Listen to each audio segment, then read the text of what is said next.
Bons amigos da UX TV, estamos de volta com muita alegria para a apresentação do programa Nossa Gente, programa semanal que promove o resgate de personalidades que têm contribuído para o desenvolvimento de toda a nossa região.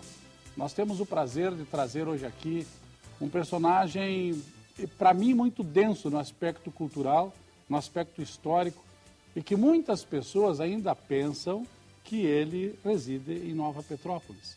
Mas os seus alunos, as pessoas que têm ligação mais direta com o professor Germano Schirr, Germano Roberto Schirr, né, professor? Germano Roberto Schirr. O professor Germano Schirr, que é nosso colega aqui da Universidade de Caxias do Sul, está coordenando hoje o primeiro curso superior de fotografia aqui na nossa universidade.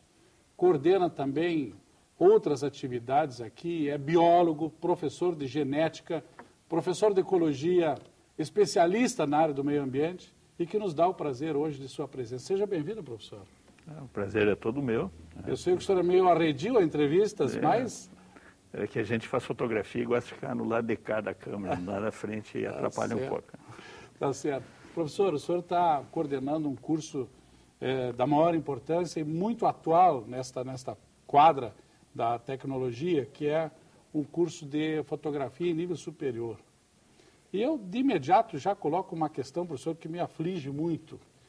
Nós estamos trabalhando hoje com uma tecnologia que está acessível a toda a sociedade, inclusive com uma massificação muito grande. Hoje é um presente, digamos assim, comum à máquina fotográfica digital.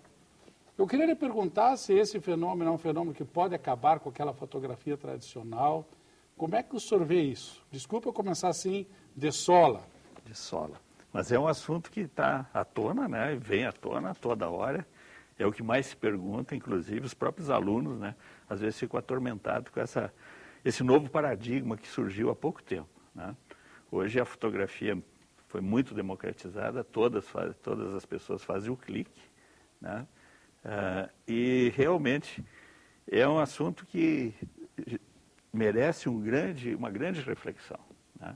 Nunca se fez tanta fotografia, inclusive existem já os trabalhos de pesquisa nos Estados Unidos, que aproximadamente, nunca se fez tantas fotos, mas só aproximadamente 3% das fotografias batidas pelas câmeras são transformadas em mídia impressa, em papel fotográfico. Ah, olha aí. Então isso aí faz com que haja uma preocupação e uma questão muito importante.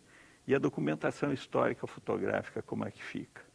Porque nunca se fez tantas fotos, mas também pouca gente está colocando no papel. Perfeito. Fica aquela fotografia sem compromisso, dentro da máquina fotográfica ou no computador, né? Ou eventualmente num CD, que é a mídia atual, que ninguém garante o que vai ser daqui a 15 anos. Uhum.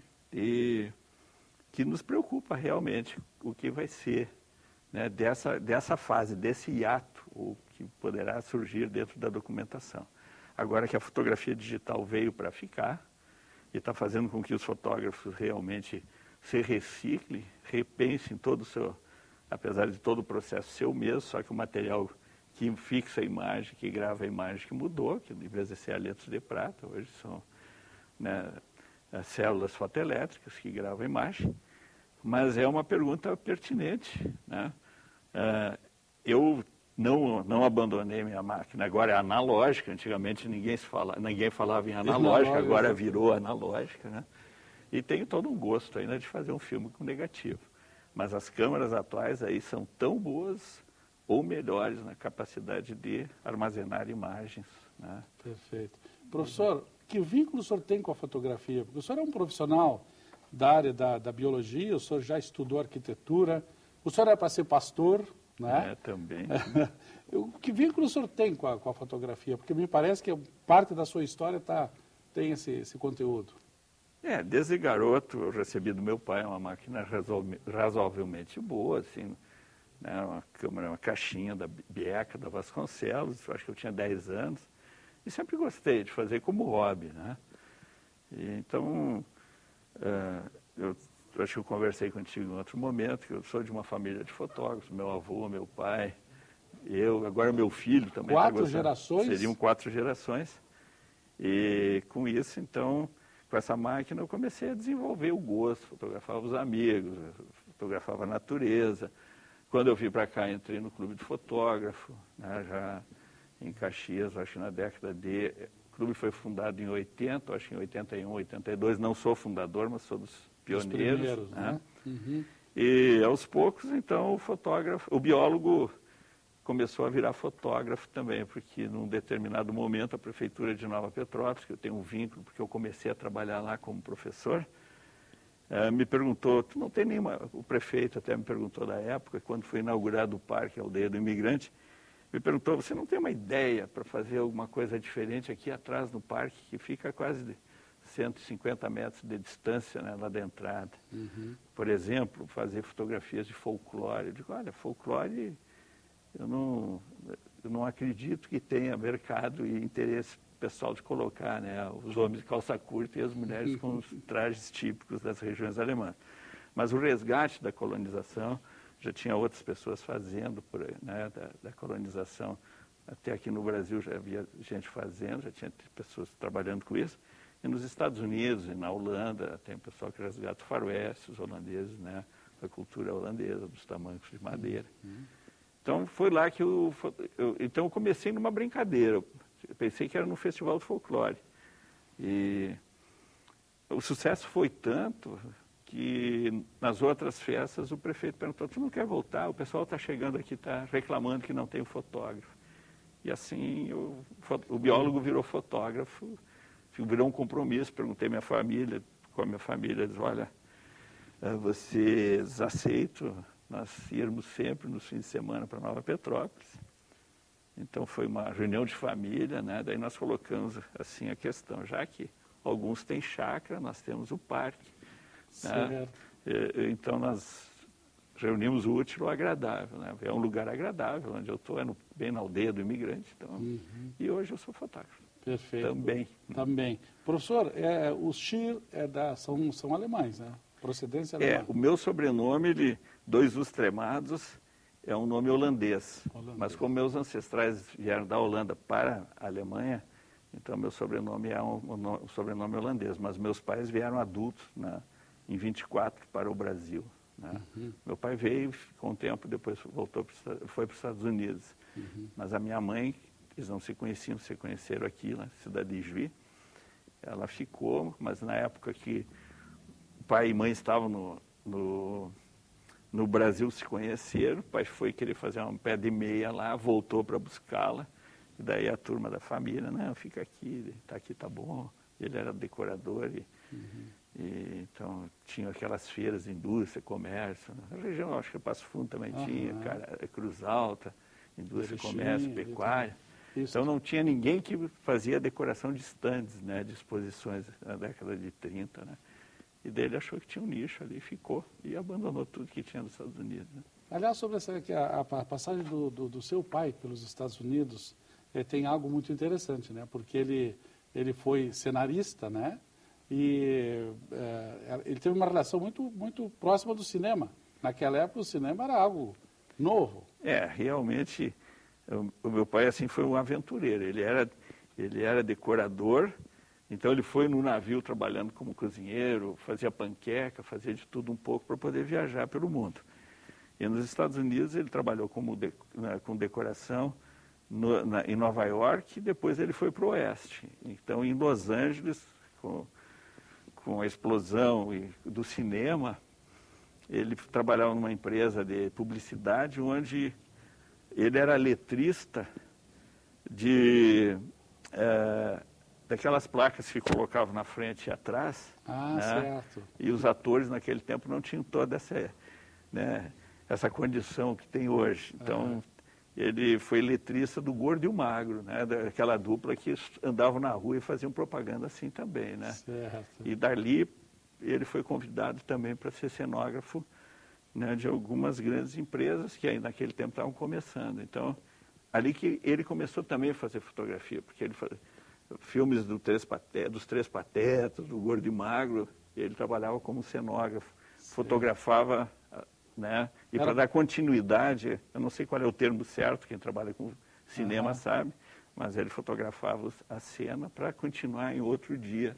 Ah, Daí ele começou, então, a trabalhar também com fotografia. Né? E o senhor nasceu onde, professor? Eu nasci em Cruz Alta. Cruz Alta. É. Quantos irmãos são? Nós somos 4, eu sou mais novo. Mais novo. O nome dos outros? O mais velho é Henrique, tem 10 mais que eu. 10 anos. E depois vem Mariane, né? Depois vem Hildegard e o Germano, que sou eu. Todos aqui morando no Brasil? E todos nasceram em Cruz Alta. Todos nasceram em Cruz Alta, todos residem no Brasil. Todos ficaram no Brasil. Perfeito. Professor, essa sua vinculação com a ecologia, como é que começou? Porque o senhor tinha um outro destino, o senhor até ia ser pastor, estava se preparando para isso? Fazia teologia? Na realidade, eu sempre gostei de biologia, né? Mesmo quando eu começava a fazer fotografia com aquela maquineta, eu já gostava muito de natureza, né? Mas em certa ocasião, achei que era vocacionado para trabalhar dentro de um trabalho da minha comunidade luterana em Cruz Alta, e achei que eu deveria tirar teologia, né, na Faculdade de Teologia de São Leopoldo. Mas logo eu vi que não era a minha vocação, e então eu aproveitava para tirar fotografia, né, da fauna, da flora, porque ali no Morro do Espelho, em São Leopoldo, tinha muito material para ser fotografado e também para ser estudado, e eu vi, eu quero mesmo a biologia. Daí eu entrei na História Natural da Unicinos, né? E ali mesmo que eu fiz meu pós-graduação em Ecologia Humana. Perfeito. Professor, depois do intervalo, nós vamos continuar contando essa história, tá bem? Tá legal. Nós já voltamos.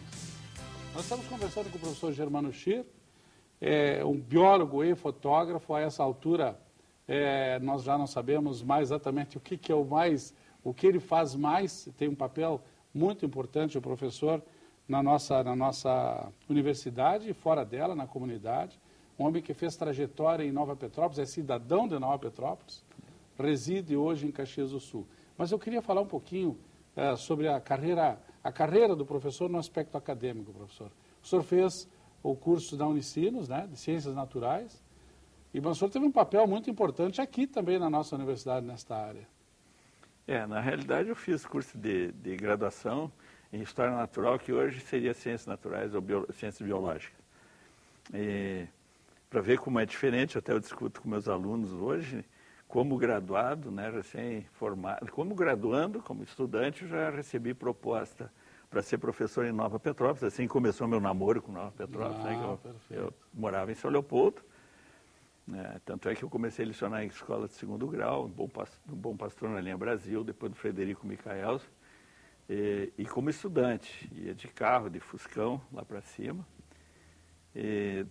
Depois eu até tive coragem de casar sendo professor de ensino médio, né?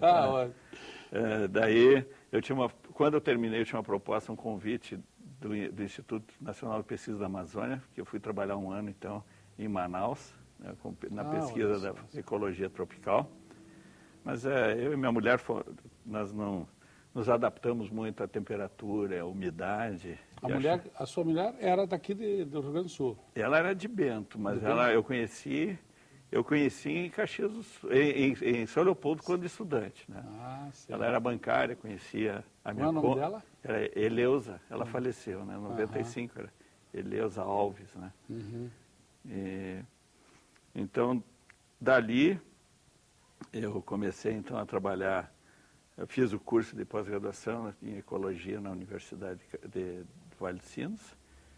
E daí, na Unicinos, eu comecei a lecionar, dentro da área da engenharia, ciências do ambiente. Não tinha nada ainda, até nós escrevemos um livro junto com o João Carlos Selbach, de Bento Gonçalves, que trabalhava na FERV.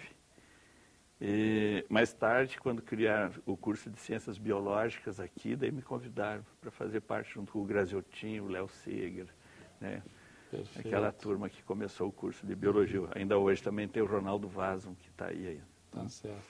E dali, tinha que trabalhar em São Leopoldo, na Unicinos, ou aqui em Caxias, né? E nós tínhamos um pré-vestibular, não sei se tu chegasse a ler. Nova Petrópolis. É uma coisa curiosa. Então, nós tínhamos um pré-vestibular, revisão, Era um curso, um de um ano, o outro intensivo, começar depois do ano.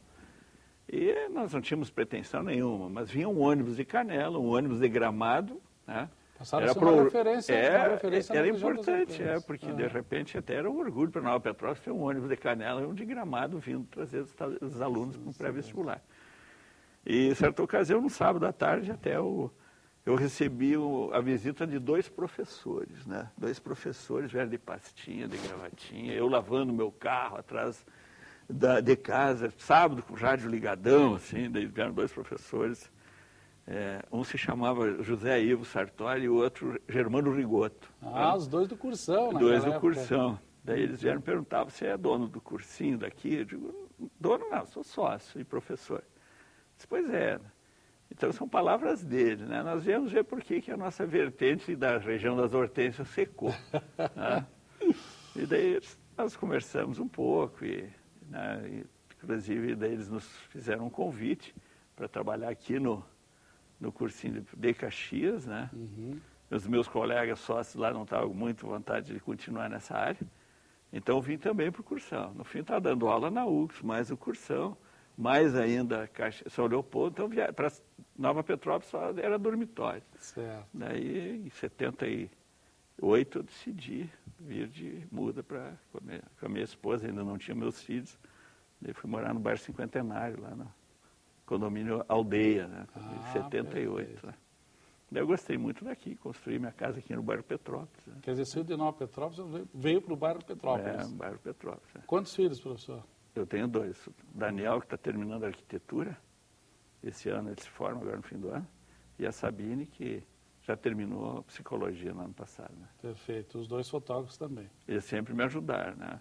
Então, nós optamos por esse trabalho aí de sábado e domingo, então eu disse que nós temos uma reunião da família e disse, todo sábado e domingo vai ser lá. Outros têm chácara, nós temos uma chácara que a prefeitura cuida, corta grama, põe galinha, arboriza, até faz ajardinamento, vamos fazer de conta que é nosso, né? Então assim nós assumimos e foi um bom momento de integração assim da família e até hoje o Daniel me ajuda, né? Como a minha filha agora tem outra atividade, ela parou. Mas ela...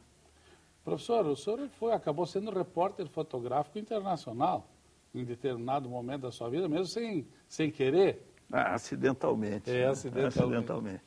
Está te referindo à viagem em 96. Quatrilho, né? Junto com o pessoal do Quatrilho. Fui convidado pelo Pozenato para fazer companhia a ele, né? Então... Aqui a RBS, na época, mandou repórter, foi o Renato Henrique, e o pessoal da Zero Hora também foi o Augusto Nunes, né? Mas não mandaram fotógrafo. E eu não levei equipamento. Sabe que fotógrafo em férias leva aquela máquina fotográfica para não estar trabalhando, né? Então eu levava a maquininha dentro da minha roupa e tudo que é cerimônia, né? Então, de repente, eu roubava alguma cena. E quando eu voltei, naquele tempo, o Nunes era o editor da Zero Hora, ele disse, esses filmes aqui são meus, né? Que tu vai no CD para... Então, todas as fotografias das cerimônias do Oscar em Hollywood e coquetéis e outras cerimônias preliminares junto da Academia de Cinema lá, eu fotografava e depois aparecia aqui como... Então, eu fui fotógrafo jornalista por acidente, por acaso. Fotógrafo... Com a máquina pequenininha, assim, né? Eu sempre digo que o importante é saber, é gostar de fazer fotografia. Às vezes a máquina não é tão importante, tão significativa. Professor, aquela relação que o fotógrafo tem com o estúdio, ela é forte. Aquele negócio de fazer foto, aquela foto tradicional, tem que escurecer o estúdio, tem que botar... para copiar no papel, todo aquele... É um ritual também, né, professor? Na realidade está te referindo ao laboratório. Laboratório. Isso. Não, o laboratório, eu acho assim, eu sempre digo que é um lugar antagônico à fotografia. Que o fotógrafo quer luz, né? Perfeito. E a gente dentro do quarto escuro, tem que ficar no quarto escuro com a luz de proteção vermelha. E é antagônico a todos os pressupostos da fotografia. Eu realmente passei muito tempo fazendo viragem sépia com minhas fotografias em Nova Petrópolis, que eu fazia aquelas fotos à moda antiga. Então tinha um processo, inclusive, esse processo da gás sulfídrico, tem gosto de ovo podre, não é muito agradável, né? Eu não sou assim tão fanático assim pelo laboratório, gosto, acho que dá para fazer muitas coisas, mas a libertação do laboratório foi a digital, né? Que saía digital, a gente não precisa do laboratório. Mas eu ainda curto bastante. Eu tenho embaixo da escada da minha casa o meu laboratório e ali, volta e meia, eu me encerro um pouco. Apesar de ter virado um depósito de muita coisa agora, mas ainda brinco lá. Tá certo. Professor, eu vou enveredar um pouquinho pela área da biologia. O senhor foi um dos primeiros defensores do movimento ecológico aqui da nossa região. Fundou, acho que, se não me falha a memória, o primeiro grupo, primeira ONG nessa área. Naquela época, falar sobre preservação ambiental era meio que ser subversivo, né? A gente parecia que estava subvertendo a ordem econômica, era contra o progresso. Às vezes saía nas manchetes até, tem umas do Pioneiro, que alguém dizia assim, poluição é o preço do progresso, né? Então, mas era muito contrassenso. Eu dava aula de tópicos de ecologia, que virou equilíbrio ecológico depois, fumando meu cigarro, né? Às vezes, em quando eu fumava tanto cigarro, que às vezes eu trocava o giz pelo cigarro, tocava o cigarro na pedra, né? Mas aos poucos, até o cigarro foi baixando, hoje ninguém fuma na terra. O senhor não fuma mais também? Não. Faz tempo? Já faz tempo. Mas eu comecei defendendo o meio ambiente e fumando. Né? Eu acho um contrassenso, né? Se eu não preservo o meu ambiente, vou me preocupar com a dos outros. Né? Tá certo. Mas a questão é assim, então naquela época nós tínhamos a disciplina no básico, que era tópicos de ecologia, e o básico atendia todos os cursos. Né?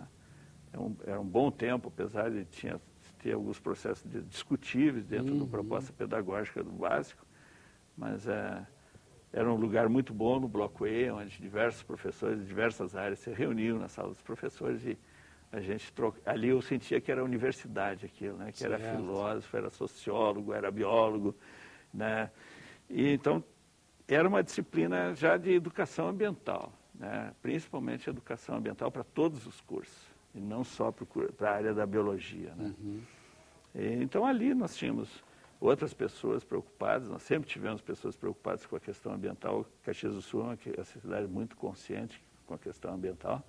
Daí foi fundada a Ascapan. Era a Ascapan, né? Então, eu sou um dos sócios fundadores, o professor Gilberto Graziotin, o juiz Canone, Silvio Canone, Canane, o Novelo, tinha uns quantos, né, interessados. Então, foi a primeira ONG de preservação ambiental de Caxias, foi essa Ascapan. Infelizmente, ela se desdobrou em outros núcleos, outros grupos, né? Perfeito. Que continuam hoje. Né? Ficou na atividade. Bom, gente, nós estamos, infelizmente, chegando ao final do programa e os senhores puderam observar que, efetivamente, a história do professor Germano é uma história que merece ser conhecida e aplaudida. Professor, muito obrigado pela sua participação, pelo seu depoimento. Espero que não tenha doído nada, né? Não, eu até agradeço, né, a oportunidade. Né, até eu fiquei lisonjado de ter sido convidado, né? Sempre quando a gente adota uma cidade e de repente tem essa oportunidade de compartilhar o que fez, que apesar não é tão significativo assim, né? Sempre é bom, né? Porque a gente chega sempre num momento que a gente se pergunta, afinal, o que a gente está fazendo? Vale a pena? Alguém valoriza? Né? Eu só esqueci de falar uma coisa assim que eu acho importante. Na Caxias do Sul tem um curso superior de fotografia. Quando nós falamos na fotografia, eu esqueci de fazer esse gancho. E isso aí é uma coisa assim bastante, é um fato bastante pitoresco, né? E já existe em outros lugares, tem um curso superior do Senac, também parece que a UBRA também tem alguma coisa assim nessa área. Mas é um curso superior onde os interessados eles têm que prestar é sequencial, do tipo sequencial, 3 anos, e eles prestam uma seleção, eles fazem uma seleção para ingressar no curso. E nós temos assim um elenco de muitos tipos de pessoas, né? Jornalistas, fotógrafos jornalistas, né? Médicos, outras atividades outros profissionais liberais, né, outros artistas que estão desenvolvendo também seus trabalhos artísticos dentro da área da fotografia. Até gostaria de fazer esse relato aqui nesse momento para Tá certo. Para lembrar que Caxias tem esse curso e anualmente tem saído uma turma. Tá certo. Muito bem. Professor, muito obrigado e até um próximo encontro, se Deus quiser, né? Quem sabe? Tá certo. Um grande abraço a todos e até o próximo programa.